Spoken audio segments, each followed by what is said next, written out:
Thank you. I'm now going to take a number of questions from the media. I'm starting with Chris Mason from the BBC. Chris.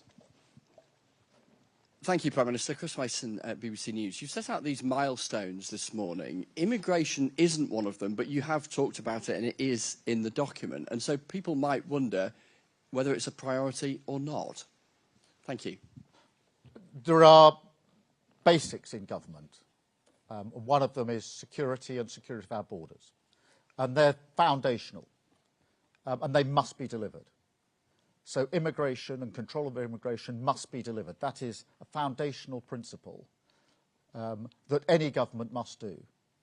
The missions then sit on top of that. They're the change that the government will then bring about. And so these are absolutely integral to our plan. They're the foundational stone of the plan, and they will be delivered. We'll bring in immigration down, both legal and illegal. But I take that as the basic security that any government must deliver, and we build the 5 missions, the plan for change on that. Thank you, Chris. Can I come to... Yeah, I've got stuck. I got stuck, I'm up. Prime Minister Beth Rigby, Sky News. I want to follow up on Chris's question because I'm a bit confused. You say migration in this country under the Tories is unforgivable. You said borders are one of your top 2 priorities. You put tackling small boats into your mission promises before the election, adding it to your 5 missions. And yet on the banners behind you, there's nothing there. In the 6 milestones of measurement, there's nothing there. So you have not given the public one metric on which to measure when it comes, because you fear failure, or is it because you said it was a priority to win, but actually it's not even in your top 6? Thank you. No, Beth. The way we've constructed this is that there are foundational things that a government must do, and they are based on security. So national security is obvious, but border security is equally obvious in my view, and that's why I've said we are committed to bringing down immigration, both legal and illegal. We must stop people crossing in boats across the Channel, and we have to get to grips with the volume of regular migration we have in this country. The statistics last week were shocking. Net migration of nearly 1 million, quadrupled in just 4 short years. It is the duty of government to bring that down. It is our duty to do it, and that's why I said it out in my speech, that that is what we would do, and we will do it. The missions are then the additional things that we want the government to do, the change that we want to bring about, and that's why we set them out in our manifesto. Each of the chapters in our manifesto was an example of how we would deliver that, and the plan for change then takes them forward with measurable milestones so that the public can see whether we're making the progress that we need to make in the missions. But the foundation is still the foundational stone on which this is built, which of course includes, as an integral part, border security. Thank you, Beth. Robert from ITV. Robert Beston, ITV. Prime Minister, I don't know whether your colleagues mentioned this to you, but there's actually never been a parliament in modern times when real household disposable income didn't rise. I mean, it rose the lowest on record in the last parliament, and it's currently forecast by the Office for Budget second lowest on record in this parliament, largely because you put up employers' national insurance. So what is your target for increasing real household disposable income, living standards? Because unless you put a numerical target on it, it's a meaningless milestone. One of the worst failures of the last government was that living standards went down. People were actually worse off at the end of the government than they were at the beginning of the government. That's unforgivable.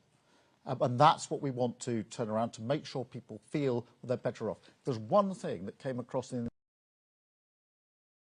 election. Ask people the questions on the doorsteps up and down the country, do you feel better off? There was only one answer given to that question, which was no. And that's what we intend to turn around.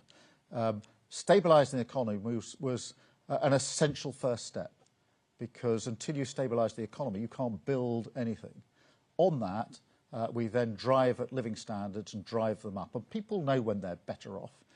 It's one of the first things that people talk about. Of course, we'll go on. That's what the milestones are here. They all ladder up to our plan to make sure that living standards go up. But this is, I think, one of the most important people. Do people feel that they're better off? Do they feel safe? Do they feel they've got an NHS that's working for them? These are the fundamentals that I think everybody is most concerned about. Gary from Channel 4.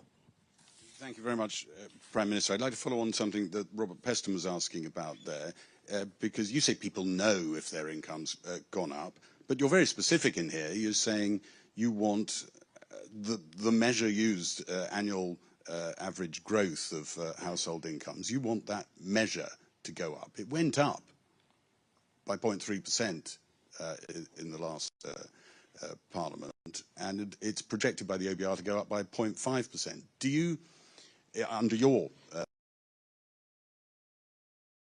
give yourself a pass mark if it is 0.5%? Is that job done? And I've got to ask some of these other ones, which are slightly puzzling. On the NHS pledge milestone, sorry. What happens to all the other ones that you backed on the NHS in the general election, like, for instance, 4-hour waiting times for A&E? And can I also ask you, make a point in this document of talking about the 1.5 million homes in England? Gary, it's one question. Well, it's a long document. We've come a long way. Yeah, but I mean, we're never going to got a lot of people to get through. You change your language here on housing and you say it's hugely ambitious. Is that because you actually think the 1.5 million is a bit of a moonshot and you're not going to get there and you're preparing the ground for that? Well, Gary, let me take all three parts of your question. Firstly, on living standards, look, nobody feels they're better off under the last government. And, you know, we just tested that on the 4th of July across the entire country.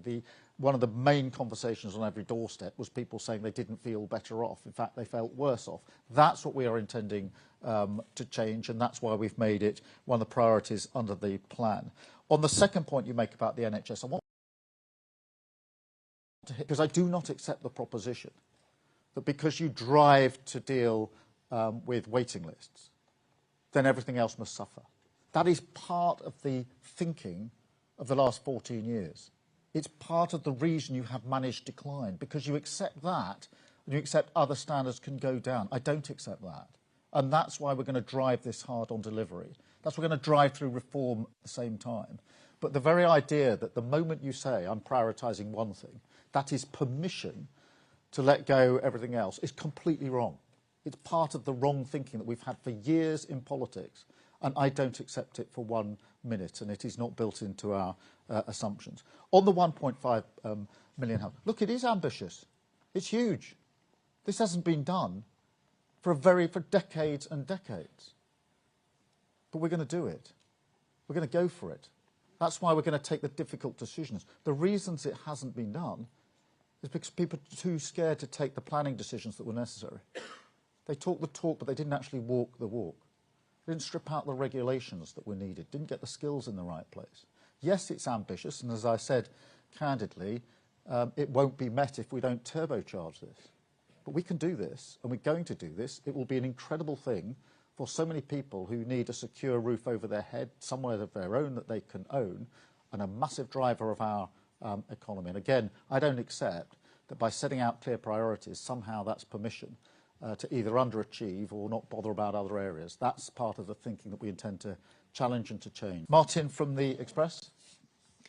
Thank you, Prime Minister. I'll have another stab at immigration. I'm still not sure what your actual plan is to tackle illegal crossings, which are up since you've become Prime Minister, the asylum bill, which is up since you became Prime Minister, and Brian Bell, Chair of the Migration Advisory Committee, said at the weekend that we should expect a norm of net migration of around 350,000 per year.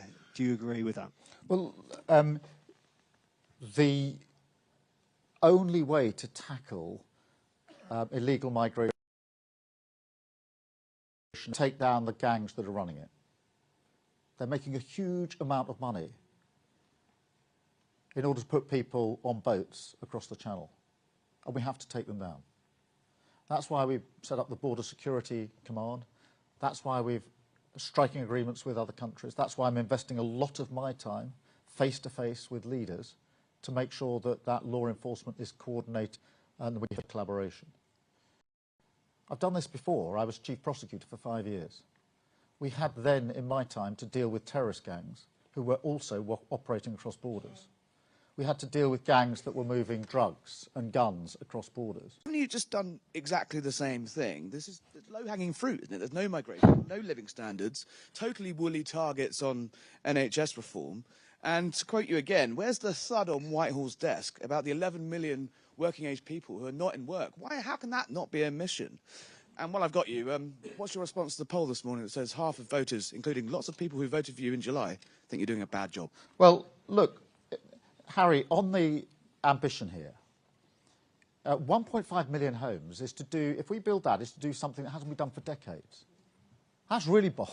It's not lacking ambition. That's not easy. It won't happen, by the way, if we don't make the change that we've spelt out. It will not happen. That's what I spelt out directly in my speech. That's how hard it is. Waiting list down to target by the end of this Parliament when there's 7 million. That's never been done before. That's hardly unambitious. That's hardly the warm bath that Rishi Sunak got into. Clean power by 2030. I can tell you, Harry, when I announced that 2 years ago, the first response of almost everybody is, that's not achievable. You're never going to do it. They didn't say, oh, that's a breeze. I don't accept that they are not ambitious. I accept they're actually really risky for us to put them up there, because that is now the measurable that we've chosen to put before the public. And look, Harry, on polls or anything else, I know what I was elected to do, which was to change the country for millions of people who desperately need change. I knew we had to do the hard yards early on, take the tough decisions early on. Anybody who's ever run a business or an organisation knows if you're going to change things, you don't identify a tough decision and say, I'll do it in a couple of years' time. You do it straight away. I'll be measured when we get to the next election by whether I've delivered on what I'm saying I'll do for the British public, and that is the plan that we've set out today, the measurables that we have chosen to put out there to be measured against. And I've chosen them because I'm convinced they're the change that the country needs and people need to feel. So thank you